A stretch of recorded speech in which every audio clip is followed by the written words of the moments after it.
ഈ വാർത്താ ദിനത്തിലെ പ്രധാന റിപ്പോർട്ടുകളുമായി വാർത്താമഴ ആരംഭിക്കുന്നു. ഞാൻ എസ് വിജയകുമാർ. ഭാരതാംബ ചിത്രവിവാദത്തെ തുടർന്നുള്ള BJP CPM ഏറ്റുമുട്ടൽ തെരുവിലേക്ക്. മന്ത്രി വി ശിവൻകുട്ടിയുടെ നേമത്തെ ഓഫീസിന് മുന്നിൽ BJP പ്രവർത്തകർ ഭാരതാംബയുടെ ചിത്രം വെച്ച് പുഷ്പാർച്ചന നടത്തി. മന്ത്രി വി ശിവൻകുട്ടിയുടെ കൂറ്റൻ കട്ടൌട്ട് ഉയർത്തി CPM പ്രതിരോധം. 2 മണിക്കൂറോളം സ്ഥലത്ത് സംഘർഷാവസ്ഥ തുടർന്നു. BJP പാപ്പനംകോട് ഏരിയ കമ്മിറ്റിയുടെ നേതൃത്വത്തിലായിരുന്നു മന്ത്രി വി ശിവൻകുട്ടിയുടെ നേമത്തെ ഓഫീസിലേക്ക് പ്രതിഷേധ മാർച്ച്. ഓഫീസിന് മുന്നിൽ അഖണ്ഡ ഭാരത ഭൂപട പശ്ചാത്തലത്തിൽ കാവിക്കൊടിയേന്തിയ ഭാരതാംബയുടെ ചിത്രം സ്ഥാപിച്ച് പുഷ്പാർച്ചന.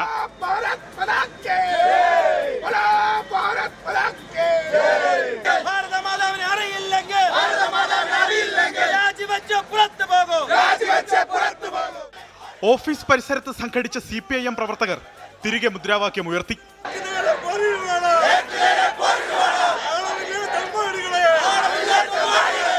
പിന്നാലെ വി ശിവൻകുട്ടിയുടെ കൂറ്റൻ കട്ടൗട്ട് ഉയർത്തിക്കാട്ടി പ്രകോപനം.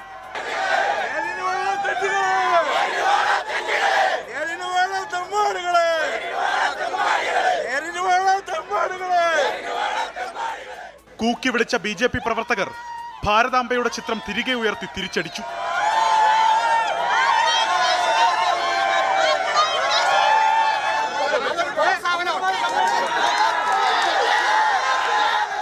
CPIM പ്രവർത്തകരും കൂക്കി വിളിച്ചതോടെ സ്ഥലത്തെ സംഘർഷ സാഹചര്യം മൂർച്ഛിച്ചു.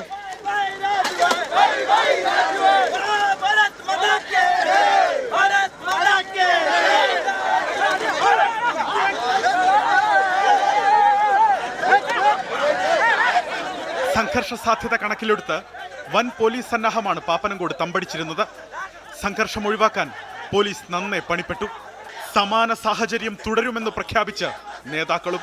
പ്രോട്ടോക്കോൾ ലംഘിച്ച മന്ത്രി രാജിവെക്കുന്നത് വരെ ശക്തമായിട്ടുള്ള പ്രക്ഷോഭ പരിപാടികളുമായി മുമ്പോട്ട് പോകാൻ ഭാരതീയ ജനതാ പാർട്ടി മുന്നോട്ട് വരാൻ പോകുകയാണ്.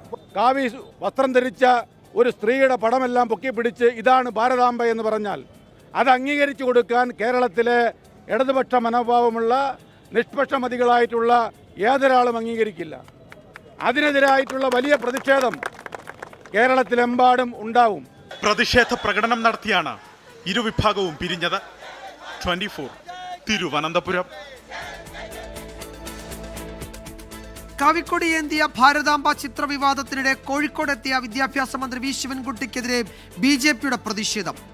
BJP പ്രവർത്തകരും SFI പ്രവർത്തകരും തമ്മിൽ ഏറ്റുമുട്ടി. +1 സീറ്റ് വിഷയമുയർത്തി KSUവും MSFും പ്രതിഷേധിച്ചു.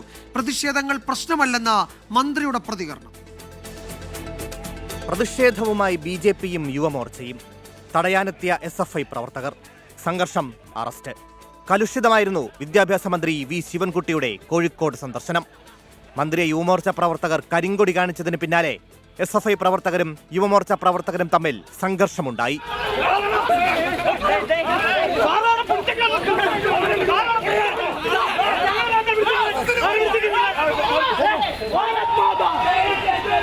യുവമോർച്ച പ്രവർത്തകരെ പോലീസ് അറസ്റ്റ് ചെയ്ത് നീക്കി.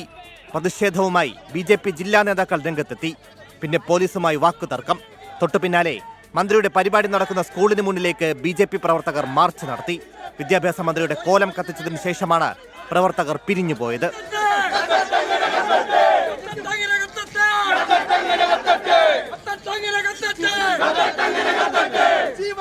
വൈകുന്നേരം കോഴിക്കോട് ഗസ്റ്റ് ഹൌസിന് മുന്നിൽ പ്രതിഷേധവുമായി യുവമോർച്ച പ്രവർത്തകരെത്തി.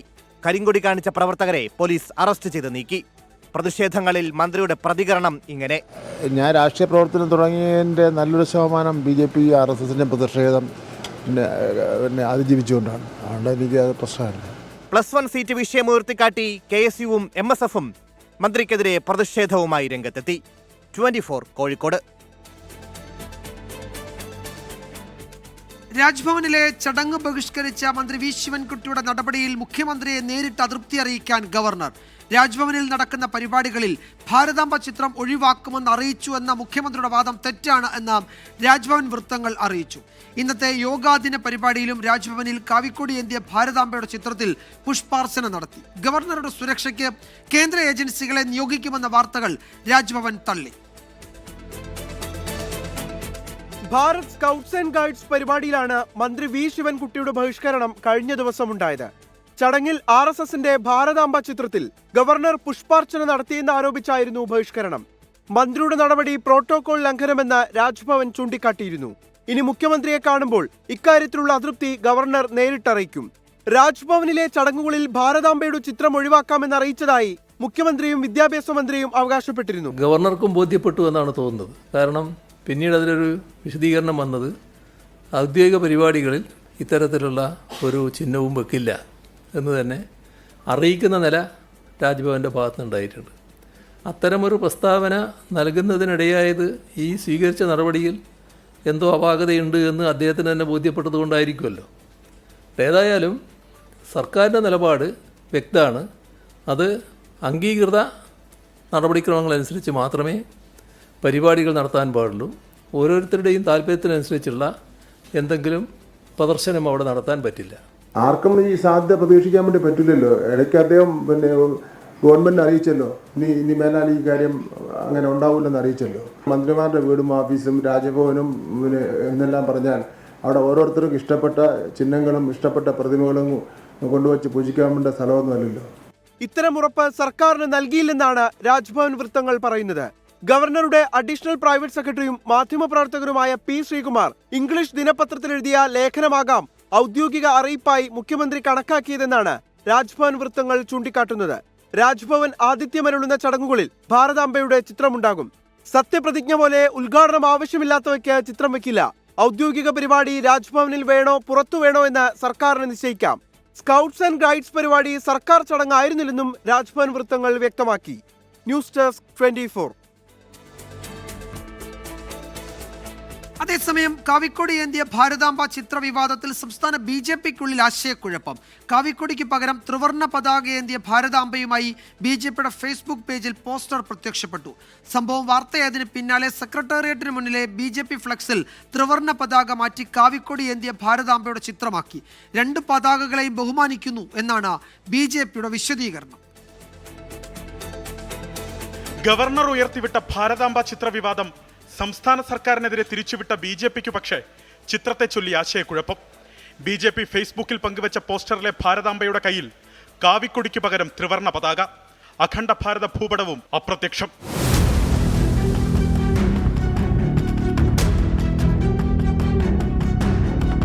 സംഭവം വാർത്തയായതിനു പിന്നാലെ സെക്രട്ടേറിയറ്റിന് മുന്നിലെ V മുരളീധരൻ ഉദ്ഘാടനം ചെയ്ത സർക്കാരിനെതിരായ പ്രതിഷേധ പരിപാടിയിൽ വീണ്ടും കാവിക്കൊടിയേന്തിയ ഭാരതാംബ.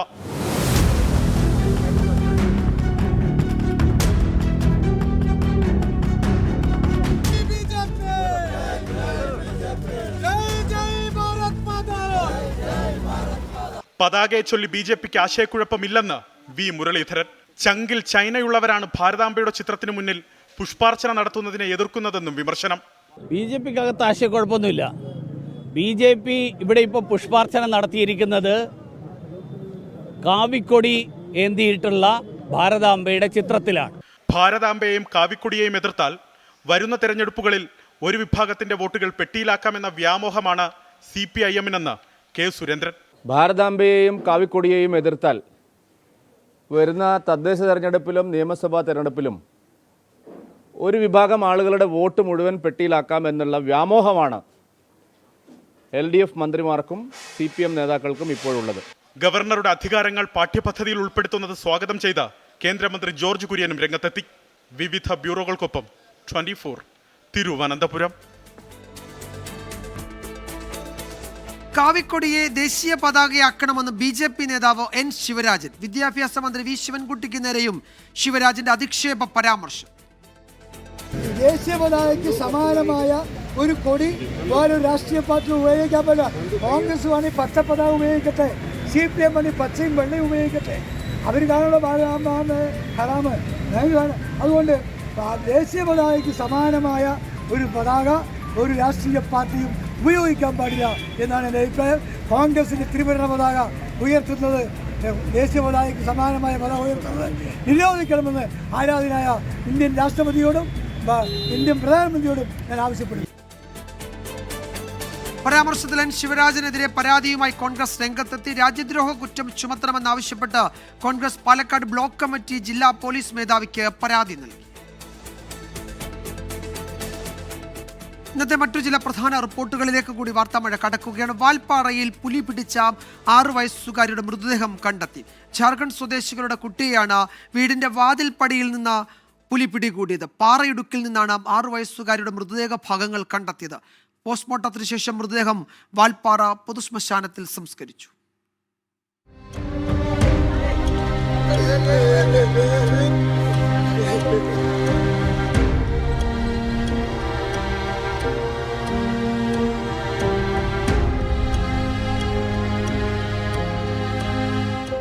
പച്ചമല തേയിലത്തോട്ടത്തിന് നടുവിലെ പാടിയുടെ മുറ്റം റോഷ്നി കളിയിടമാക്കിയിട്ട് ഒരാഴ്ചയായിട്ടുള്ളൂ. നാട് വിട്ടു വരാൻ ഇഷ്ടമില്ലായിരുന്നു. അമ്മ പണിയെടുക്കുന്നിടം. അമ്മയ്ക്കൊപ്പം കഴിയാനുള്ള കൊതികൊണ്ട് അച്ഛൻ്റെ കൈ പിടിച്ച് വാൽപ്പാറയിലെത്തി. മുറ്റത്തെ പൈപ്പിൽ നിന്നെടുത്ത വെള്ളം അടുക്കളയിലെ പാത്രത്തിൽ നിറയ്ക്കാൻ അകത്തേക്ക് കയറിയതാണമ്മ. വെള്ളം നിറങ്ങി കളയുന്നുണ്ടോ എന്നറിയാൻ വീട്ടുമുറ്റത്തേക്ക് എത്തി നോക്കിയതേയുള്ളൂ റോഷ്നി. തേയിലത്തോട്ടത്തിൽ പതുങ്ങിയിരുന്ന പുലി 6 വയസ്സുകാരിയെ പിടികൂടി. വലിച്ചിഴച്ചു. പുലി കാണാമറയത്ത്. இது என்னன்னா வடமாநிலத்துக்காரவங்க வந்து அந்த இறைச்சியெல்லாம் வீட்டுக்கு பக்கத்திலே போடுறதுனால சிறுத்தைகளும் வந்துடுது. அடர்ந்த வனப்பகுதியாக இருக்கிறதுனால சுற்று பாதுகாப்பு இல்லாத சூழ்நிலையில் വീട്ടരികെ വന്ന് ചിരട്ട യാന ഇത് വന്നിരുന്നു. രാത്രി മുഴുവൻ തിരച്ചിൽ. രാവിലെ ഡോഗ് സ്ക്വാഡ് അടക്കം വൻ സംഘമെത്തി. കിലോമീറ്ററുകൾക്കപ്പുറം പാറയിടുക്കിൽ നിന്ന് തോട്ടം തൊഴിലാളികൾ പാതി ഭക്ഷിച്ച മൃതദേഹം കണ്ടെത്തി. நைட்டு ஃபுல்லாக 12 மணி மட்டும் தேடி ஒன்றும் கிடைக்கல. அதுக்கப்புறம் காலையில் போகும்போது நாங்கள் எல்லாம் பார்த்தோன்னா இப்போ மோப்பநாயெல்லாம் கூட்டிகிட்டு போனாங்க. அப்பயே ஒன்றும் ரிசல்ட் ஒன்றும் தெரியல. அதுக்கப்புறம் மோப்பநாய்க்கு சாப்பாடு கொடுக்கணுன்ட்டு அவங்க வந்துட்டாங்க. வந்ததுக்கப்புறம் எல்லாரும் ஆளு மேருமா சேர்ந்து எல்லாம் மொத்தமாக காட்டுக்குள்ளே போகலாம் அப்படின்னா நானும் எங்கள் அண்ணனும் போகும்போது பாடி இருந்துச்சு. ரோட்லேருந்து ஒரு 300 மீட்டருக்கு முன்னாடியே தான் இருந்துச்சு பாடி. அதில் வந்துட்டு தலை இருந்துச்சு, ஒரு கால் 2 கை, உடம்புக்கு கீழே எதுவுமே இல்லை, எல்லாமே சாப்பிட்டுருச்சு. വാൽപ്പാറയിലെ സർക്കാർ ആശുപത്രിയിലെ പോസ്റ്റ്മോർട്ടത്തിന് ശേഷം റോഷ്നിയുടെ മൃതദേഹം അച്ഛൻ്റെ കയ്യിലേക്ക്. നാടുകാണാൻ കൊതിച്ചവൾക്ക് വാൽപ്പാറയിലെ പൊതുശ്മശാനത്തിൽ ഇനി അന്ത്യവിശ്രമം. വാൽപ്പാറയിൽ നിന്ന് സുരജ് സജി, 24. കൂട്ടിയും കിഴിച്ചും മുന്നണികൾ.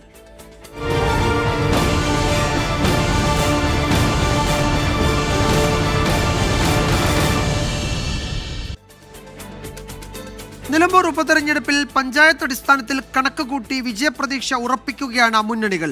ഭരണവിരുദ്ധ വികാരം ട്രെൻഡാകുമെന്ന് ആര്യാടൻ ഷൗക്കത്ത് 24-നോട് പറഞ്ഞു. വോട്ട് കണക്കുകളെ ഗൗരവത്തിലെടുക്കാറില്ല എന്ന് LDF സ്ഥാനാർത്ഥി M സ്വരാജും പ്രതികരിച്ചു. നിലമ്പൂർ ആർക്കൊപ്പം നിന്നുവെന്നറിയാൻ ഒരൊറ്റ ദിവസത്തെ കാത്തിരിപ്പ് മാത്രം. UDF ക്യാമ്പിന്റെ അവസാന കണക്കുകൂട്ടൽ ഇപ്രകാരമാണ്. ഭരണവിരുദ്ധ വികാരം അലയടിച്ചാൽ 15,000 വരെ ഭൂരിപക്ഷം എത്തും. കടുത്ത പോരാട്ടമാണെങ്കിൽ പോലും ഭൂരിപക്ഷം 8,000-ൽ കുറയില്ല. ഏറ്റവും കൂടുതൽ ലീഡ് വഴിക്കടവിൽ നിന്ന്. മൂത്തേടത്ത് നിന്ന് 3,000 വോട്ട് വരെയും VV പ്രകാശിന്റെ നാടായ എടക്കരയിൽ നിന്ന് 1,500 വോട്ടിന്റെയും ലീഡുണ്ടാകും. ചുങ്കത്തറയിൽ 1000 മുതൽ 1,500 വോട്ട് വരെ ലീഡ്. നിലമ്പൂർ നഗരസഭയും ഇപ്രാവശ്യം കയ്യിലൊതുങ്ങും. കഴിഞ്ഞ പ്രാവശ്യം നമ്മൾ ലീഡ് ചെയ്യാത്ത ഇപ്പോൾ മുനിസിപ്പാലിറ്റി ആണെങ്കിലും അമരമ്പലവും കരുളായും ചുങ്കത്രയും പോത്തുകല്ലും ഒക്കെ ലീഡ് ചെയ്യും. ഒന്ന് ഭരണവിരുദ്ധ വികാരം വളരെ നന്നായിട്ട് ആൻറ്റി ഇൻകംബൻസീവ് ഉണ്ട്. കരുളായി, അമരമ്പലം, പോത്തുകൽ, നിലമ്പൂർ നഗരസഭ എന്നിവിടങ്ങളിൽ മുന്നേറ്റം ഉണ്ടാകുമെന്നാണ് LDF വിലയിരുത്തൽ. അമരമ്പലം 2016 മുതൽ LDFന് നല്ല ഭൂരിപക്ഷം നൽകുന്ന പഞ്ചായത്താണ്. UDFലെ ഭിന്നത LDFന് വോട്ടായി മാറിയെന്നാണ് CPIM ക്യാമ്പ് പറയുന്നത്. പ്രതീക്ഷകളുമായി M സ്വരാജും 24-നോട് മനസ്സ് തുറന്നു. ഒരു രാഷ്ട്രീയ പോരാട്ടമാക്കി ഉയർത്തിക്കൊണ്ടുവരാനുള്ള ഞങ്ങളുടെ നിലപാട് മുറുകെ പിടിച്ചുകൊണ്ട് ഞങ്ങൾ മുൻപോട്ട് പോയി. ജനങ്ങളുടെ മുൻപാകെ ഇത്തരം കാര്യങ്ങൾ അവതരിപ്പിച്ചപ്പോൾ അവർ വലിയ പിന്തുണയാണ് അതിന് നൽകിയത്. സ്വാഭാവികമായും അത് തെരഞ്ഞെടുപ്പ് ഫലത്തിൽ പ്രതിഫലിക്കും എന്ന് തന്നെ ഞങ്ങൾ ഉറച്ചു കരുതുന്നു. ഇടതുപക്ഷം മികച്ച നിലയിൽ നിലമ്പൂരിൽ വിജയിക്കും എന്ന പ്രതീക്ഷയുടെയും അടിസ്ഥാനം അതാണ്. PV അൻവറും കൂടുതൽ വോട്ട് പ്രതീക്ഷിക്കുന്നത് വഴിക്കടവിൽ നിന്ന്. ആദ്യം വോട്ടെണ്ണുന്നത് വഴിക്കടവ് പഞ്ചായത്തിലായതുകൊണ്ട് തന്നെ വോട്ടെണ്ണി തുടങ്ങി ആദ്യ മണിക്കൂറിൽ ട്രെൻഡ് വ്യക്തമാകും. 20,000-ൽ താഴെ വോട്ട് കുറയില്ലെന്ന് അൻവറും പറയുമ്പോൾ BJP 4-ാം സ്ഥാനത്തേക്ക് പിന്തള്ളപ്പെട്ടാലും അത്ഭുതപ്പെടാനില്ല. ടീം 24, നിലമ്പൂർ. നിയമസഭാ തെരഞ്ഞെടുപ്പിന് മുന്നോടിയായി മുന്നണി വിപുലീകരിക്കാൻ LDF. മുന്നണി വിപുലീകരണത്തിന് സാധ്യമായതെല്ലാം ചെയ്യുമെന്ന് കൺവീനർ TP രാമകൃഷ്ണൻ 24-നോട് പറഞ്ഞു. PV അൻവറിന് മുന്നിൽ LDFന്റെ വാതിലുകൾ അടഞ്ഞു തന്നെ കിടക്കുമെന്നും TP രാമകൃഷ്ണൻ വ്യക്തമാക്കി. മൂന്നാമതും ഭരണം നേടുകയെന്ന ലക്ഷ്യത്തോടെ നിയമസഭാ തെരഞ്ഞെടുപ്പിനൊരുങ്ങുന്ന CPIM ജനകീയ അടിത്തറ വികസിപ്പിക്കുക എന്ന ലക്ഷ്യം വെച്ചാണ് മുന്നണി വിപുലീകരണത്തിന് ശ്രമിക്കുന്നത്. ഞങ്ങളെല്ലാ വ്യക്തികളെയും പാർട്ടികളെയും എല്ലാം യോജിപ്പിക്കാൻ ശ്രമിക്കുകയാണ്. ഇടതുപക്ഷ ജനാധിപത്യ മുന്നണി കൂടുതൽ വിപുലീകരിക്കണം എന്നാണ് ഞങ്ങളുടെ അഭിപ്രായം. അങ്ങനെ വരുമ്പോൾ ഇടതുപക്ഷ ജനാധിപത്യ മുന്നണിയുടെ പരിപാടി അനുസരിക്കാൻ അംഗീകരിക്കാൻ തയ്യാറാകുന്ന ആർക്കും ഇടതുപക്ഷ ജനാധിപത്യങ്ങളുടെ ഭാഗം വ്യക്തികൾക്കാവാം, പ്രസ്ഥാനങ്ങൾക്കാകാം, സംഘടനകൾക്കാകാം, അങ്ങനെയൊക്കെയുള്ള തീരുമാനങ്ങൾ ഇതിനകത്ത് എടുക്കാൻ കഴിയും. അപ്പോൾ ഇടതുപക്ഷ ജനാധിപത്യ മുന്നണിയുടെ വിപുലീകരണം ഞങ്ങളുടെ മുമ്പിലുള്ള പ്രശ്നമാണ്. ആ വിപുലീകരണത്തിന് വേണ്ടി സാധ്യമായ നടപടികളെല്ലാം ഞങ്ങൾ സ്വീകരിക്കുന്നത്. മുന്നണി വിപുലീകരണത്തിൽ ശ്രമിക്കുമ്പോഴും PV അൻവറിനെ വേണ്ട എന്നാണ് LDF തീരുമാനം. PV അൻവർ ഇടതുപക്ഷ ജനാധിപത്യ മുന്നണിയെ സംബന്ധിച്ചിടത്തോളം ഒരു അടഞ്ഞ അധ്യായമാണ്. അദ്ദേഹത്തെ മുന്നണിയിൽ നിന്ന് പുറത്താക്കിയതല്ല, അദ്ദേഹം മുന്നണി വിട്ടുപോയതാണ്. ആ നിലപാട് അദ്ദേഹം തുടരുന്നു. ആ നിലപാട് അദ്ദേഹം തുടരുന്നത് കൊണ്ട് അദ്ദേഹവുമായിട്ട് ബന്ധപ്പെടേണ്ടതില്ല എന്ന് മുന്നണി തീരുമാനിച്ചു. മുന്നണി വിപുലീകരിക്കണമെന്ന കൺവീനറുടെ പ്രതികരണത്തോട് കേരള കോൺഗ്രസ് എം യോജിച്ചു. നമുക്ക് നമ്മുടെ നിലപാടിനോടും നമ്മുടെ നയമായിട്ടുള്ള പരിപാടികളോടും യോജിച്ച് പോകുന്നവർ ഇടതുപക്ഷത്തേക്ക് ഞങ്ങൾ വാതിൽ തുറന്നതാണ്. മനസ്സിലായില്ല. ഇപ്പോഴും കേരള കോൺഗ്രസ് പാർട്ടിയിലേക്ക് വളരെയധികം നേതാക്കന്മാർ പ്രാദേശികമായി മറ്റു മുന്നണികളോട് വന്നുകൊണ്ടിരിക്കുക. കഴിഞ്ഞ ദിവസവും വന്നു. മുന്നണി വികസിപ്പിക്കാൻ താല്പര്യം പ്രകടമാക്കുമ്പോഴും ആരെ കൂടെ കിട്ടുമെന്നതിൽ ഇപ്പോഴും വ്യക്തതയില്ല. കേരള കോൺഗ്രസ് ജോസഫ് ഭാഗത്തിൽ നടക്കുന്ന തർക്കത്തിലാണ് നേരിയ പ്രതീക്ഷ. R. ശ്രീജിത്ത്, 24, തിരുവനന്തപുരം. വാർത്താമഴയിലേക്ക് വീണ്ടും സ്വാഗതം. സംഘർഷമൊഴിയാതെ പശ്ചിമേഷ്യ.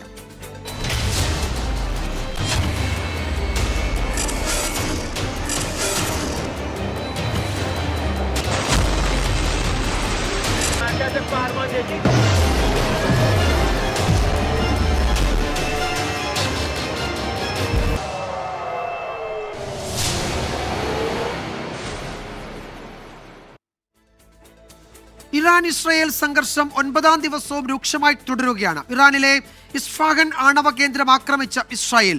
ഇറാൻ റവല്യൂഷണറി ഗാർഡ്സിന്റെ മുതിർന്ന കമാൻഡർമാർ കൊല്ലപ്പെട്ടു. ഇറാന്റെ ആക്രമണത്തിൽ ഇസ്രായേലിലെ ഹൈഫയിൽ വ്യാപക നാശനഷ്ടമുണ്ടായി. ഇസ്രായേലിനെതിരെ അറബ് രാജ്യങ്ങൾ ഒന്നിക്കണമെന്ന് തുർക്കി ആവശ്യപ്പെട്ടു. സംഘർഷത്തിനിടെ ഇറാനിലെ ഷംസാനിൽ ഭൂചലനമുണ്ടായി.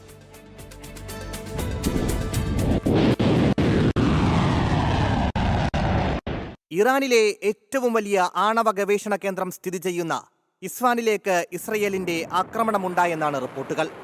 ആണവ വികിരണം ഉണ്ടായിട്ടില്ലെന്നാണ് സൂചന.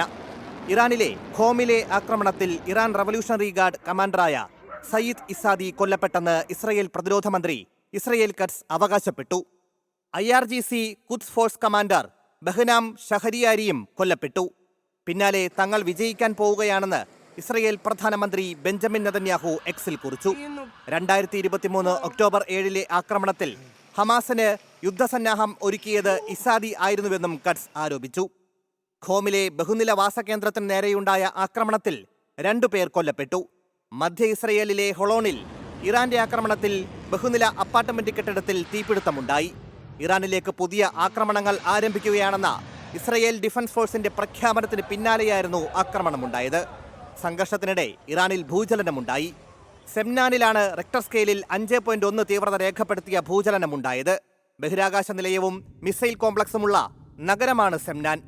ഭൂചലനത്തെ തുടർന്ന് ഇറാൻ ആണവ പരീക്ഷണം നടത്തിയെന്ന അഭ്യൂഹവും ശക്തമാവുകയാണ്. US ഇറാൻ ആണവ ചർച്ചകൾ അട്ടിമറിക്കാനാണ് ഇസ്രയേൽ ഇറാനെ ആക്രമിച്ചതെന്ന് തുർക്കി പ്രസിഡന്റ് വിമർശിച്ചു.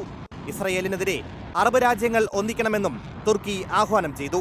ഇസ്രയേൽ ആക്രമണത്തിൽ GCC രാജ്യങ്ങൾ അന്താരാഷ്ട്ര ആണവ ഏജൻസിയെ ആശങ്കയറിയിച്ചു. ഇറാൻ ഇസ്രയേൽ സംഘർഷം 9ാം ദിവസത്തിലേക്ക് നീങ്ങുമ്പോൾ ഇറാനിൽ 639 പേരും ഇസ്രയേലിൽ 25 പേരും മരിച്ചതായാണ് അനൌദ്യോഗിക റിപ്പോർട്ടുകൾ. International desk 24. ഇറാൻ ഇസ്രായേൽ ആക്രമണം 9ാം ദിവസവും തുടരുകയാണ്. ഇറാൻ നഗരമായ അഹ്വാസ് ലക്ഷ്യമാക്കി ഇസ്രായേൽ ആക്രമണം നടത്തി. ഇറാനിൽ നിന്ന് 5 റോക്കറ്റുകൾ പതിച്ചു എന്ന് ഇസ്രായേൽ മാധ്യമങ്ങൾ റിപ്പോർട്ട് ചെയ്തു. ഇസ്രായേൽ നഗരമായ ബെർസാനിൽ ഡ്രോണുകളും പതിച്ചു. അതിനിടെ ഖത്തർ പ്രധാനമന്ത്രി ഇറാൻ വിദേശകാര്യമന്ത്രിയുമായി കൂടിക്കാഴ്ച നടത്തി. ഇറാൻ പരമോന്നത നേതാവ് അയത്തുള്ള ഖമനേയി പിൻഗാമികളെ തീരുമാനിച്ചു എന്ന റിപ്പോർട്ടുകളും പുറത്തു വരുന്നുണ്ട്. മുഹമ്മദ് അൻവർ ഇന്റർനാഷണൽ ഡെസ്കിൽ നിന്ന് വിശദാംശങ്ങൾ നൽകും. അൻവർ, നമ്മൾ ഈ സംസാരിക്കുന്ന സമയത്തും അങ്ങോട്ടും ഇങ്ങോട്ടും ആക്രമണങ്ങൾ നടക്കുന്നുണ്ട് എന്ന വിവരമാണ് വരുന്നത്. ഇറാന് ഇന്ന് 2 മുതിർന്ന കമാൻഡർമാരെ നഷ്ടപ്പെട്ടിട്ടുണ്ട്. ഇസ്രായേലിൽ പലയിടത്തും വലിയ തോതിൽ മിസൈൽ ആക്രമണം ഉണ്ടായിട്ടുണ്ട്. 24 പേരുടെ മരണം ഇതുവരെ സംഭവിച്ചുവെന്ന് ഔദ്യോഗികമായി ഇസ്രായേൽ പറയുന്നുണ്ട്. വലിയ നാശനഷ്ടമുണ്ടായെന്ന് അവരും സമ്മതിക്കുന്നു. എന്താണ് 9ാം ദിവസം നമ്മൾ ഈ സംസാരിക്കുന്ന സമയത്തെ സാഹചര്യം? വിജയകുമാർ, നമ്മൾ സംസാരിക്കുന്ന സമയത്തെ സാഹചര്യം ഇരു രാജ്യങ്ങളും തമ്മിൽ ആക്രമണവും പ്രത്യാക്രമണവും തുടരുകയാണ്. ഇന്ന് രാവിലെ ഉണ്ടായ ആക്രമണങ്ങൾ ഇസ്രായേൽ പ്രധാനമായും ഇറാനിലെ ആണവ കേന്ദ്രങ്ങളെയാണ് ലക്ഷ്യം വെച്ചത്. ഇന്ന് ഇറാനിൽ നിന്ന് 5 റോക്കറ്റുകൾ ഇസ്രായേൽ പതിച്ചതായി IDF ഇസ്രായേൽ ഡിഫൻസ് ഫോഴ്സ് ഔദ്യോഗികമായി അറിയിക്കുന്നുണ്ട്. ഇറാനിൽ നിന്നുള്ളൊരു ഡ്രോൺ ഇസ്രായേൽ നഗരമായ ബെയ്ഷാനിൽ പതിച്ചുവെന്നും അവർ ഔദ്യോഗികമായി സ്ഥിരീകരിക്കുന്നുണ്ട്. നേരെ തിരിച്ച് ഇസ്രായേലിൻ്റെ ആക്രമണത്തിൽ ഇറാൻ നഗരമായ അഹ്വാസ് കേന്ദ്രീകരിച്ചായിരുന്നു ഇന്ന് ഇസ്രായേലിൻ്റെ രാത്രി ഈ സമയത്തുള്ള ആക്രമണം. ആ അഹ്വാസ് എന്ന് പറയുന്ന നഗരം ഒരു എണ്ണ ഉൽപ്പാദന നഗരമാണ്. അവിടെ വ്യാപകമായ പുകയും പൊടിപടലങ്ങളും അന്തരീക്ഷത്തിൽ കാണാമെന്ന് അൽ ജസീറ റിപ്പോർട്ട് ചെയ്യുന്നുണ്ട്. ഇതിനിടെ ഇപ്പോൾ ആദ്യം ജൂൺ 16 മുതൽ 23 വരെ നടന്ന അത്യാഹിതങ്ങളുടെ കാഷ്വാലിറ്റിയുടെ കണക്കുകൾ ഇസ്രായേൽ ഡിഫൻസ് ഫോഴ്സ് ഔദ്യോഗികമായി പുറത്തുവിട്ടിട്ടുണ്ട്. 950-ലധികം മിസൈലുകൾ ഇറാനിൽ നിന്ന് ഇസ്രായേലിലേക്ക് പതിച്ചു എന്ന് IDF ഔദ്യോഗികമായി അറിയിക്കുന്നു. ഇതിൽ 24 ഇസ്രായേൽ പൗരന്മാരുടെ ജീവൻ നഷ്ടമായെന്നും ഔദ്യോഗികമായി അവർ സ്ഥിരീകരിക്കുന്നുണ്ട്. 8190 പേരെ സുരക്ഷിത സ്ഥാനത്തേക്ക് ഇസ്രായേൽ സുരക്ഷിത സ്ഥാനത്തേക്ക് അവിടുത്തെ സുരക്ഷാ സേനകൾ മാറ്റിയിട്ടുണ്ട്. 24,040 പേരെ ഈ മിസൈൽ ആക്രമണവുമായി ബന്ധപ്പെട്ട് കെട്ടിടങ്ങൾ തകർന്നപ്പോൾ അവിടെ നിന്ന് 24,040 അപകടങ്ങൾ അത്തരത്തിൽ ഉണ്ടായിട്ടുണ്ടെന്ന് അവർ റിപ്പോർട്ട് ചെയ്യുന്നു. അതുപോലെ 5,629 പേരെ അവർ ഈ വാഹനങ്ങളും മറ്റും ബോംബും മിസൈലും പതിച്ചപ്പോൾ അവിടെ നിന്ന് സുരക്ഷിതമായ സ്ഥാനങ്ങളിലേക്ക് മാറ്റിയിട്ടുണ്ടെന്നും IDF അറിയിക്കുന്നുണ്ട്. 24 മരണമാണ് ഔദ്യോഗികമായി ഈ ഇസ്രായേലിൽ ഉണ്ടായിട്ടുണ്ടെന്നാണ് അവർ സ്ഥിരീകരിക്കുന്നത്. നേരെ മറിച്ച് ഇറാനിൽ ഇസ്രായേൽ ഉണ്ടാക്കിയ ആക്രമണത്തിലുള്ള മരണസംഖ്യ 400 കടന്നുവെന്ന് വിദേശകാര്യമന്ത്രി അറിയിക്കുന്നു. അവിടുത്തെ അത്യാഹിതങ്ങൾ അവിടെ പരിക്കേറ്റവരുടെ എണ്ണം 4000 കടന്നുവെന്നും അവർ ഇറാൻ അറിയിക്കുന്നുണ്ട്. എന്തായാലും ഈ നിമിഷം അവിടെ ഇരു രാജ്യങ്ങളും ആക്രമണങ്ങളും പ്രത്യാക്രമണങ്ങളും തുടരുകയാണ്. വിജയകുമാർ, അൻവർ, മറ്റൊരു പ്രധാനപ്പെട്ട കാര്യം, ഖമനേയി അദ്ദേഹം റിട്ടയർമെന്റിന് ഒരുങ്ങുന്നു എന്ന മട്ടിലൊക്കെയുള്ള വാർത്തകൾ വരുന്നുണ്ട്. ഇപ്പോൾ ന്യൂയോർക്ക് ടൈംസ് ഒക്കെ അത് റിപ്പോർട്ട് ചെയ്യുന്നുണ്ട്. 3 പേരുടെ പേര് തനിക്ക് ശേഷം ആ പദവിയിലേക്ക് വരാൻ സാധ്യതയുള്ളവരുടെ പേര് ഖമനേയി അവിടെ കൈമാറിയിട്ടുണ്ട്, മതപുരോഹിതർ കൈമാറിയിട്ടുണ്ട്. അതിൻ്റെ പശ്ചാത്തലം നമുക്കറിയില്ല. എന്താണ് ഇറാനിൽ ഈ വിഷയത്തിൽ നടക്കുന്നത് എന്നതിൻ്റെ സ്ഥിരീകരിച്ച വിവരങ്ങളൊന്നുമില്ല. ഏതാണ്ട് 3 പതിറ്റാണ്ട് കാലത്തെ അദ്ദേഹത്തിൻ്റെ ചുമതല, 30 വർഷം ഈ പദവിയിൽ ഇരുന്ന ശേഷം അദ്ദേഹം ഒരു വിരമിക്കലിന് ഒരുങ്ങുകയാണോ ഇപ്പോഴത്തെ മാറിയ സാഹചര്യത്തിൽ എന്നൊക്കെയുള്ള ചോദ്യങ്ങൾ പല പാശ്ചാത്യ മാധ്യമങ്ങളും മുതിർന്ന പശ്ചിമേഷ്യൻ നിരീക്ഷകരും ഒക്കെ ചോദിക്കുന്നുണ്ട്. എന്താണ് റിപ്പോർട്ടുകൾ ഇതുമായി ബന്ധപ്പെട്ട് ലഭ്യമാകുന്നത്? അൻവർ. വിജയകുമാർ, ന്യൂയോർക്ക് ടൈംസ് ആണ് ഇറാന്റെ പരമോന്നത നേതാവ് ആയത്തുല്ല അലി ഖാംനയി തൻ്റെ പിൻഗാമികളെ തീരുമാനിച്ചെന്ന വാർത്ത നൽകിയിരിക്കുന്നത്. നമുക്കറിയാം, ഇറാന്റെ രാഷ്ട്രീയ അഡ്മിനിസ്ട്രേഷൻ ഘടനയിൽ അതിൻ്റെ ഭരണഘടന തന്നെ ഉറപ്പാക്കുന്ന ഒരു കാര്യമുണ്ട്. പുരോഹിതരാണ് അല്ലെങ്കിൽ മത നേതാക്കളാണ് അവിടെ ഏറ്റവും വലിയ പരമോന്നത നേതാവ്. കഴിഞ്ഞ 3 പതിറ്റാണ്ടായി ആയത്തുല്ല അലി ഖംനേയാണ് ഇറാന്റെ പരമോന്നത നേതാവ്. അതായത് ആ രാജ്യത്തൊരു തെരഞ്ഞെടുക്കപ്പെട്ട പ്രസിഡന്റ് ഉണ്ടെങ്കിലും ഈ തെരഞ്ഞെടുക്കപ്പെട്ട പ്രസിഡന്റും സൈനിക മേധാവിമാരും ആണവ പദ്ധതികളുടെ തലവന്മാരും എല്ലാം റിപ്പോർട്ട് ചെയ്യേണ്ടത് ഈ പരമോന്നത നേതാവിനെയാണ്. ഈ ന്യൂയോർക്ക് ടൈംസിന്റെ റിപ്പോർട്ട് അനുസരിച്ച് 3 പുരോഹിതരെ, 3 മതനേതാക്കളെ അദ്ദേഹം തൻ്റെ പിൻഗാമികളായി നിർദ്ദേശിച്ചുവെന്ന് ന്യൂയോർക്ക് ടൈംസ് റിപ്പോർട്ട് ചെയ്യുന്നുണ്ട്. വിജയകുമാർ പറഞ്ഞതുപോലെ ഒരു വിരമിക്കൽ ആണോ അല്ലയോ എന്ന കാര്യത്തിൽ ഈ നിമിഷത്തിൽ നമുക്കൊരു വ്യക്തത വന്നിട്ടില്ല. പക്ഷേ ഇസ്രായേലിൻ്റെ ആദ്യ ആക്രമണത്തിൽ തന്നെ പ്രധാനപ്പെട്ട പട്ടാള മേധാവിമാരെ ഇറാന് നഷ്ടമായിരുന്നു. പക്ഷേ ആ സമയത്ത് പോലും ആ നഷ്ടപ്പെടലിന് തൊട്ടു പിന്നാലെ തന്നെ അവർക്ക് പകരക്കാരെ നിയമിക്കാൻ ആയത്തുല്ല അലി ഖാംനയ്ക്ക് കഴിഞ്ഞിരുന്നു. അതായത് ഏത് നിമിഷവും പ്രധാനപ്പെട്ട നേതാക്കളുടെ മരണവും കൊലപാതകവും പ്രതീക്ഷിച്ച് തന്നെയാണ് ആയത്തുല്ല അലി ഖാംനയും അദ്ദേഹത്തിൻ്റെ കീഴിലുള്ള ഭരണകൂടവും മുന്നോട്ട് പോകുന്നത്. അങ്ങനെ എന്തെങ്കിലും അത്യാഹിതം സംഭവിക്കുകയാണെങ്കിൽ ഇറാനിൽ ഫോളോ ചെയ്യുന്ന ഭരണഘടന ഉറപ്പു നൽകുന്ന ആ സിസ്റ്റം നശിക്കരുത്. ആ സിസ്റ്റം നിർബന്ധമായും ഫോളോ ചെയ്യണം. അതിന് കേടുപാടുകൾ ഉണ്ടാകരുത്. ഭരണഘടന ഉറപ്പു നൽകുന്ന പദവികൾ സുരക്ഷിതമായിരിക്കണം എന്ന ഒരു നിർബന്ധം നിലവിലുള്ള ഭരണകൂടത്തിനുണ്ട്. അതിൻ്റെ ഭാഗമായി തനിക്ക് എന്തെങ്കിലും പറ്റിയാൽ, തനിക്കോ താൻ നേതൃത്വം നൽകുന്ന സർക്കാരിനോ അതിലെ പ്രധാനപ്പെട്ട ഉദ്യോഗസ്ഥർക്കോ എന്തെങ്കിലും പറ്റിയാൽ ആ ഇടം ശൂന്യമായി കടക്കരുത് എന്ന നിർബന്ധം ആ നിലവിലുള്ള ഇറാൻ അഡ്മിനിസ്ട്രേഷനുണ്ട്. അതിൻ്റെ ഭാഗമായി 3 ആളുകളെ അവർ പ്രത്യേകിച്ച് പരമോന്നത പദവി സ്ഥാനത്തേക്ക് 3 റിലീജിയസ് നേതാക്കളെ, ഭരണഘടന ഉറപ്പു നൽകുന്ന 3 മത മേധാവികളെ അദ്ദേഹം നിർദ്ദേശിച്ചു എന്നാണ് ഇപ്പോൾ ന്യൂയോർക്ക് ടൈംസ് റിപ്പോർട്ട് ചെയ്യുന്നത്. ഇതിന് മറ്റൊരു കാര്യം, പ്രധാനപ്പെട്ട ഒരു കാര്യം, ഇന്നലെ നമ്മൾ സംസാരിക്കുമ്പോൾ UN സെക്യൂരിറ്റി കൗൺസിലിലും അതുപോലെ തന്നെ ജനീവയിലും ഈ സംഘർഷം ലഘൂകരിക്കാനുള്ള ചർച്ച നടന്നിരുന്നു. ഇന്ന് GCC രാജ്യങ്ങൾ, പ്രധാനം ഇറാനെ ആക്രമിക്കാൻ അമേരിക്ക 2 ആഴ്ചക്കകം തീരുമാനമെടുക്കുമെന്ന വാർത്തകൾ പുറത്തു വരുമ്പോൾ അതിന് ഏറ്റവും കൂടുതൽ ഭാഗഭാക്കാവുന്ന അല്ലെങ്കിൽ ഇമ്പാക്ട്ഫുൾ ആകുന്ന മേഖലയാണ് ഗൾഫ് രാജ്യങ്ങൾ. ആ ഗൾഫ് രാജ്യങ്ങളിലെ വിദേശകാര്യമന്ത്രിമാർ ഇറാൻ വിദേശകാര്യമന്ത്രിയുമായി ഇസ്തംബൂളിൽ, അതായത് തുർക്കിയിലെ ഇസ്തംബൂളിൽ ചർച്ച നടത്തുന്നു എന്നാണ് ഇപ്പോൾ നമുക്ക് ലഭിക്കുന്ന വാർത്ത. അതിൽ ഖത്തർ പ്രധാനമന്ത്രി ഇറാൻ വിദേശകാര്യമന്ത്രിയുമായി ചർച്ച നടത്തി കഴിഞ്ഞു. സ്വാഭാവികമായും ഇറാന്റെ ഇപ്പോ ഒരു പ്രധാനപ്പെട്ട വിവരം കൂടി വരുന്നുണ്ട്. ഒരു പക്ഷേ അതിന്റെ വിവരങ്ങൾ, വിശദാംശങ്ങൾ ലഭ്യമായി വരുന്നതേ ഉള്ളായിരിക്കും. ഈ US B-2 ബോംബേഴ്സ് അത് ഹെഡിങ് വെസ്റ്റ് അക്രോസ് പസഫിക് എന്ന് പറഞ്ഞൊരു വിവരമാണ് ഇപ്പോൾ വരുന്നത്. President Trump considers joining Israel strikes on Iranian nuclear sites എന്ന് പറഞ്ഞ് അമേരിക്ക ഇതിൻ്റെ ഭാഗമാകാൻ വലിയ തോതിൽ തയ്യാറെടുക്കുന്നു. അവരുടെ യുദ്ധവിമാനങ്ങൾ ആ മേഖലയിലേക്ക് മൂവ് ചെയ്യുന്നു എന്നൊക്കെ ഇപ്പോൾ അത് നമ്മളല്ല പറയുന്നത്. ന്യൂയോർക്ക് ടൈംസ് അതിൻ്റെ ചില ചിത്രങ്ങളൊക്കെ നൽകുകയും ചെയ്യുന്നുണ്ട്. ഈ വിമാനം ഇസ്രായേൽ ഈ പറയുന്ന മേഖലയിലേക്ക് നീങ്ങുന്നതിൻ്റെ ചില ചിത്രങ്ങളൊക്കെ ന്യൂയോർക്ക് ടൈംസ് ഇപ്പോൾ നൽകുകയും ചെയ്യുന്നുണ്ട്. അപ്പോൾ അമേരിക്ക ഇതിൽ 2 ആഴ്ച എന്നാണ് നേരത്തെ ട്രംപ് പറഞ്ഞത്. അതിനു മുമ്പ് തന്നെ ഇതിൻ്റെ ഭാഗമാകും എന്നതാണ് ഇപ്പോൾ വരുന്ന റിപ്പോർട്ടുകളൊക്കെ. അങ്ങനെയാണെങ്കിൽ സ്ഥിതിഗതികൾ കൂടുതൽ സങ്കീർണമാകുമല്ലോ, അല്ലേ വിജയകുമാർ? തീർച്ചയായും ഇന്നിപ്പോൾ അമേരിക്കൻ പ്രസിഡന്റ് ഡൊണാൾഡ് ട്രംപിന് ഇന്റലിജൻസ് ഡയറക്ടർ ഉൾപ്പെടെയുള്ള അവിടുത്തെ സുരക്ഷാ വിഭാഗങ്ങളുടെ ഒരു ബ്രീഫിംഗ് നടക്കാനുണ്ടെന്ന് അദ്ദേഹം അതിൽ പങ്കെടുക്കുമെന്നാണ് വാർത്തകൾ വരുന്നത്. അതായത് അമേരിക്ക യുദ്ധത്തിൽ പങ്കെടുക്കണമോ വേണ്ടോ എന്ന കാര്യത്തിൽ തീരുമാനം പ്രസിഡന്റിൻ്റെതാണെങ്കിലും അദ്ദേഹത്തിന് ലഭിക്കുന്ന നിർദ്ദേശങ്ങളും ഉപദേശങ്ങളും അതിൽ നിർണായകമാണ്. ഇപ്പോൾ വിജയകുമാർ പറയുന്നതനുസരിച്ച് നോക്കൂ, നേരത്തെ ഈ 14 ദിവസത്തെ സമയം വേണമെന്ന് ഡൊണാൾഡ് ട്രംപ് ആവശ്യപ്പെട്ടപ്പോഴും നിരീക്ഷകരും അന്താരാഷ്ട്ര വിദഗ്ധരും ഡിപ്ലോമാറ്റുകളും ചൂണ്ടിക്കാണിച്ചൊരു കാര്യം, ഈ 14 ദിവസത്തെ സമയം അമേരിക്കയുടെ പക്കലുള്ള യുദ്ധവിമാനങ്ങൾ, യുദ്ധ സൗകര്യങ്ങൾ, ഗൾഫ് മേഖലയിലടക്കമുള്ള അവരുടെ സ്റ്റേഷനുകളിൽ നിന്ന് വിന്യസിക്കാനുള്ള ഒരു പരിധിയായിട്ടാണ് അത് അന്താരാഷ്ട്ര വിദഗ്ധരും ഡിപ്ലോമാറ്റുകളും നേരത്തെ ചൂണ്ടിക്കാണിക്കുന്നത്. തീരുമാനമെടുക്കേണ്ടത് ഡൊണാൾഡ് ട്രംപ് ആണെങ്കിലും ഡൊണാൾഡ് ട്രംപിൻ്റെ പ്രവചനാതീത സ്വഭാവം കണക്കിലെടുത്ത് ആക്രമിക്കുമെന്ന കാര്യത്തിൽ അവർക്ക് സംശയമൊന്നുമില്ല. പക്ഷേ ഈ അമേരിക്ക വിവിധ ഗൾഫ് രാജ്യങ്ങളിൽ കിടക്കുന്ന അമേരിക്കൻ ബേസുകളിൽ നിന്ന് ആക്രമണം നടത്തിയതിൻ്റെ ഒരു പ്ലാൻ ഉണ്ടാക്കുകയും അതിനനുസരിച്ച് ഇത് പ്ലാൻ നടപ്പിലാക്കുകയും ചെയ്യേണ്ട ഒരു സമയപരിധി മാത്രമാണ് ഈ 14 ദിവസം എന്ന് അന്താരാഷ്ട്ര വിദഗ്ധരൊക്കെ ചൂണ്ടിക്കാണിച്ചതാണ്. ഇന്ന് നടക്കുന്ന പ്രധാനപ്പെട്ട മീറ്റിങ്ങുകളിൽ എന്തൊക്കെയാണ് അമേരിക്ക ചെയ്യാൻ പോകുന്നതിനെ പറ്റിയുള്ള ഒരു ഔട്ട്ലൈൻ സുരക്ഷാകാര്യ ഉദ്യോഗസ്ഥർ ട്രംപിന് വിശദീകരിക്കുമെന്നാണ് നമുക്ക് ലഭിക്കുന്ന വിവരം. യെസ്, മുഹമ്മദ് അൻവർ പറഞ്ഞതുപോലെ എന്തായാലും അമേരിക്കയുടെ നീക്കങ്ങൾ നിർണായകമാണ്. അമേരിക്ക അവരുടെ യുദ്ധവിമാനങ്ങൾ അവിടെ കയക്കുന്നുണ്ട്. അത് ആ മേഖലയിലേക്ക് നീങ്ങുന്നതിൻ്റെ ചിത്രങ്ങളടക്കമാണ് ഇപ്പോൾ വാർത്തകൾ പുറത്തു വരുന്നത്. ഖമനേയി അദ്ദേഹം ബങ്കറിലാണ് ഇപ്പോഴുള്ളത്. അദ്ദേഹത്തിൻ്റെ ഏറ്റവും അടുത്ത, ഏറ്റവും വിശ്വസ്തരായ ആളുകളോട് മാത്രമേ ആശയവിനിമയം നടത്തുന്നുള്ളൂ. അതും ആധുനിക സംവിധാനങ്ങളൊന്നും ഈ ആശയവിനിമയത്തിന് വേണ്ടി ഒന്നും ഉപയോഗിക്കുന്നില്ല. നിർദ്ദേശങ്ങൾ നൽകുന്നത് വളരെ അടുത്ത ആളുകൾക്ക് മാത്രമാണെന്നൊക്കെ ന്യൂയോർക്ക് ടൈംസ് റിപ്പോർട്ട് ചെയ്യുന്നുണ്ട്. അവർക്ക് ചില കൃത്യമായ വിവരങ്ങൾ കിട്ടിയതിൻ്റെ അടിസ്ഥാനത്തിലായിരിക്കാം അത്തരം റിപ്പോർട്ടുകളൊക്കെ വരുന്നത്. അതിനൊപ്പമാണ്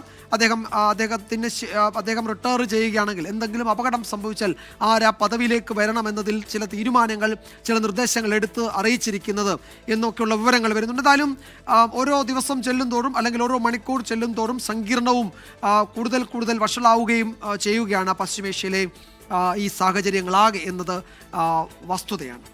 ഓപ്പറേഷൻ സിന്ധുവിൻ്റെ ഭാഗമായി ഇറാനിൽ നിന്ന് എല്ലാ ഇന്ത്യക്കാരെയും ഒഴിപ്പിക്കും. ദൗത്യത്തിൻ്റെ ഭാഗമായി ഇന്ത്യ നേപ്പാളിലെയും ശ്രീലങ്കയിലെയും പൗരന്മാരെ മടക്കിക്കൊണ്ടുവരും. ഇസ്രായേലിൽ നിന്ന് ഒഴിപ്പിച്ച 100 ഇന്ത്യക്കാരെ നാട്ടിലെത്തിക്കാൻ സഹായവുമായി ജോർദാനും രംഗത്തുണ്ട്. അതിനിടെ മഷ്ഹാദിൽ നിന്നുള്ള മറ്റൊരു വിമാനം കൂടി ഡൽഹിയിൽ ഇറങ്ങി. സംഘത്തിൽ മലപ്പുറം സ്വദേശിയായ വിദ്യാർത്ഥിനിയും ഉണ്ടായിരുന്നു. ഇറാൻ ഇസ്രായേൽ സംഘർഷം കൂടുതൽ വഷളാകുന്ന സാഹചര്യത്തിലാണ് ഇറാനിൽ നിന്ന് മുഴുവൻ ഇന്ത്യൻ പൗരന്മാരെയും ഒഴിപ്പിക്കാനുള്ള വിദേശകാര്യ മന്ത്രാലയത്തിൻ്റെ തീരുമാനം. ഇറാനിലെ ഇന്ത്യക്കാരോട് ടെലിഗ്രാം വഴിയോ ഹെൽപ്പ് ലൈൻ നമ്പർ വഴിയോ ഉടൻ എംബസിയുമായി ബന്ധപ്പെടാൻ നിർദ്ദേശം നൽകി. നേപ്പാളിൻ്റെയും ശ്രീലങ്കയുടെയും അഭ്യർത്ഥന മാനിച്ച് ഇരു രാജ്യങ്ങളുടെയും പൗരന്മാരെയും ഓപ്പറേഷൻ സിന്ധുവിൻ്റെ ഭാഗമായി ഇന്ത്യ തിരികെ കൊണ്ടുവരും. ഇസ്രായേലിൽ നിന്ന് കരമാർഗം 100ഓളം ഇന്ത്യക്കാരെ ജോർദാനിൽ എത്തിച്ചു. ഇവരെ റോയൽ ജോർദാനിയൻ എയർലൈൻസ് വഴി നാട്ടിലെത്തിക്കുമെന്നാണ് വിവരം. ഇറാനിലെ മഷാദിൽ നിന്ന് 256 പേരുമായി രണ്ടാമത്തെ സംഘം വൈകിട്ടോടെ ഡൽഹിയിലെത്തി. സംഘത്തിൽ മലപ്പുറം സ്വദേശിനിയായ ആദ്യവർഷ മെഡിക്കൽ വിദ്യാർത്ഥിനി ഫാദിലയും ഉണ്ടായിരുന്നു. ഇന്ത്യൻ എംബസി എല്ലാ സഹായങ്ങളും നൽകിയെന്ന് ഫാദിലയുടെ പിതാവ്. കമ്മ്യൂണിക്കേഷൻ കുറവായതുകൊണ്ട് ഒരു പ്രയാസം ഉണ്ടായിരുന്നു.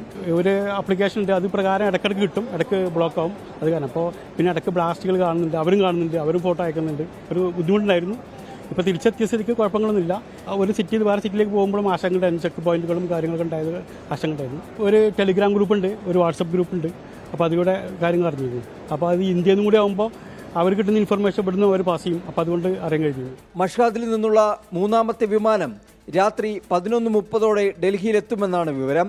ഇതുവരെ 827 ഇന്ത്യക്കാരെ സുരക്ഷിതമായി തിരികെ എത്തിച്ചുവെന്ന് വിദേശകാര്യ മന്ത്രാലയം വ്യക്തമാക്കി. R Achuthan, 24, Delhi. US president Donald ട്രംപിന് 2026 സമാധാന നൊബേൽ പുരസ്കാരം നൽകണമെന്ന ശുപാർശയുമായി പാകിസ്ഥാൻ. ഇന്ത്യ പാക് സംഘർഷം അവസാനിപ്പിക്കാൻ ട്രംപ് ഇടപെട്ടില്ലെന്ന വാദം ഇന്ത്യ ആവർത്തിക്കുന്നതിനിടെയാണ് പാകിസ്ഥാന്റെ ഈ നീക്കം. സംഘർഷം അവസാനിപ്പിക്കാൻ ട്രംപ് നടത്തിയ നയതന്ത്ര നേതൃപാടവത്തിന് നൊബേൽ അർഹിക്കുന്നു എന്നാണ് പാകിസ്ഥാന്റെ വാദം. പാകിസ്ഥാൻ സേനാ മേധാവി അസം മുനീറിന് വൈറ്റ് ഹൌസിൽ ട്രംപ് വിരുന്നൊരുക്കിയതിന് പിന്നാലെയാണ് പാരിതോഷികമായി നൊബേൽ ശുപാർശ. ട്രംപിന്റെ നിർണായക ഇടപെടലാണ് ഇന്ത്യ പാക് സംഘർഷം ലഘൂകരിക്കാൻ കാരണമായത്. ആണവശക്തികൾ തമ്മിലെ സംഘർഷം വലിയ യുദ്ധമായി മാറാതിരുന്നത് ട്രംപിന്റെ നയതന്ത്ര നേതൃപാടവം കൊണ്ടാണ്. കശ്മീർ പ്രശ്നം പരിഹരിക്കാനുള്ള ട്രംപിന്റെ നിർദ്ദേശം മാനിക്കുന്നതായും പാകിസ്ഥാൻ സർക്കാരിന്റെ ഔദ്യോഗിക എക്സ് അക്കൗണ്ടിലെ പോസ്റ്റിൽ പറയുന്നു. ഇരുവരും തമ്മിലെ കൂടിക്കാഴ്ചയുടെ വിശദാംശങ്ങൾ പുറത്തു വന്നിട്ടില്ലെങ്കിലും നൊബേലിന് ട്രംപിന് ശുപാർശ ചെയ്യുമെന്ന് അസിം മുനീർ നേരത്തെ വ്യക്തമാക്കിയിരുന്നു. ഇന്ത്യ പാകിസ്ഥാൻ സംഘർഷത്തിന് പുറമെ റുവാണ്ട ഉൾപ്പെടെയുള്ള ആഫ്രിക്കൻ രാജ്യങ്ങളിലും ഇസ്രായേൽ പലസ്തീൻ റഷ്യ യുക്രൈൻ സംഘർഷങ്ങളിലും താൻ സമാധാന ശ്രമങ്ങൾ നടത്തിയെങ്കിലും തന്നെ നൊബേലിന് പരിഗണിക്കാൻ ഇടയില്ലെന്നാണ് ട്രംപിന്റെ പരിഭവം. I would think the Abraham Accords would be a good one too. They won't give me a Nobel Peace Prize because they only give it to liberals. സാധാരണഗതിയിൽ രാജ്യങ്ങൾ തമ്മിലുള്ള സംഘർഷം ലഘൂകരിക്കാനും സൈനിക നടപടികൾക്ക് പ്രേരിപ്പിക്കാതിരിക്കുന്നതിനും സമാധാന ചർച്ചകൾക്ക് മുൻകൈ എടുക്കുന്നവരെയുമാണ് നൊബേലിനെ പരിഗണിക്കാറുള്ളത്. എന്നാൽ പശ്ചിമേഷ്യയിൽ നടക്കുന്ന സംഘർഷത്തിലടക്കം അമേരിക്കയുടെ പങ്ക് വ്യക്തമാണെന്നിരിക്കെ പാക് നീക്കത്തിനെതിരെ വിമർശനമുയരുകയാണ്. ഇന്ത്യ പാക് സംഘർഷം പരിഹരിക്കാൻ ട്രംപ് മധ്യസ്ഥത വഹിച്ചെന്ന വാദത്തെ കേന്ദ്ര സർക്കാർ നേരത്തെ തള്ളിയിരുന്നു. ഇരു രാജ്യത്തെയും സൈനിക മേധാവികൾ തമ്മിലാണ് ചർച്ച നടന്നതെന്നും പാകിസ്ഥാന്റെ അഭ്യർത്ഥന മാനിച്ച് ആക്രമണം അവസാനിപ്പിക്കുകയായിരുന്നു എന്നുമാണ് കേന്ദ്രം വ്യക്തമാക്കിയത്. എന്നാൽ വ്യാപാരബന്ധം മുൻനിർത്തി തന്റെ ഇടപെടലിലൂടെ വെടിനിർത്തൽ നിലവിൽ വന്നെന്നാണ് ട്രംപിന്റെ വാദം. 24, ഡൽഹി. തിരുവനന്തപുരത്ത് യുവതിയെ അടിച്ചുകൊന്നു. മണ്ണന്തലയിലാണ് കൊലപാതകം നടന്നത്. പോത്തൻകോട് സ്വദേശി ഷഹീനയാണ് കൊല്ലപ്പെട്ടത്. സഹോദരൻ സംഷാദും സുഹൃത്തും പോലീസ് കസ്റ്റഡിയിലുണ്ട്. മേഘന മുരളി വിവരങ്ങൾ നൽകും തിരുവനന്തപുരത്ത് നിന്ന്. മേഘന, ഈ രണ്ടുപേർ പിടിയിലായിട്ടുണ്ട്, കസ്റ്റഡിയിലുണ്ട്. എന്തിനാണ് ഈ കൊലപാതകം എന്നത് സംബന്ധിച്ച് ഒരു വ്യക്തത വന്നിട്ടുണ്ടോ? അക്കാര്യത്തിൽ പോലീസിന് കൂടുതൽ വിവരങ്ങൾ ലഭ്യമായിട്ടുണ്ടോ?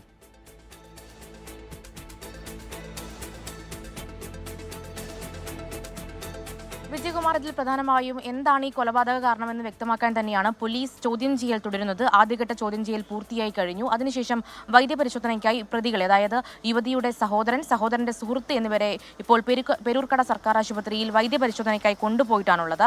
അതിൽ പ്രധാനമായും ഇപ്പോൾ പോലീസ് പറയുന്നത്, അതായത് പോലീസിന്റെ ഭാഗം എന്ന് പറയുന്നത് ഈ യുവതിയെ അടിച്ചു കൊന്നു, അതായത് ഷഹീനയെ സഹോദരൻ അടിച്ചു കൊന്നു എന്നുള്ളതാണ്. അത്തരത്തിലുള്ള മുറിവുകളും പാടുകളും യുവതിയുടെ ശരീരത്തിലുണ്ട് എന്നും പോലീസ് ഇപ്പോൾ പറയുന്നു. അതിൽ പ്രധാനമായും ഇതിന്റെ ഒരു പശ്ചാത്തലം എന്ന് പറയുന്നത് ഇന്ന് വൈകുന്നേരത്തോടു കൂടിയാണ് ഈ ഒരു സംഭവം ഉണ്ടാകുന്നത്. അതിൽ ഈ ജൂൺ 14 ഈ യുവതിയും യുവതിയുടെ സഹോദരനും, അതായത് ഷഹീനയും സഹോദരൻ ഷംഷാദും ഇവിടെ മണ്ണന്തലയുള്ള ഒരു അപ്പാർട്ട്മെന്റിൽ റൂം വാടകയ്ക്കെടുക്കുന്നത്. അത് ഇവിടെ അടുത്തുള്ള ഒരു ഡെന്റൽ ആശുപത്രിയുമായി ബന്ധപ്പെട്ട്, പല്ലുമായി ബന്ധപ്പെട്ട് ചികിത്സയുടെ ഭാഗമായിരുന്നു ഈ മണ്ണന്തലയുള്ള അപ്പാർട്ട്മെന്റിൽ ഒരു റൂം എടുക്കുന്നത്.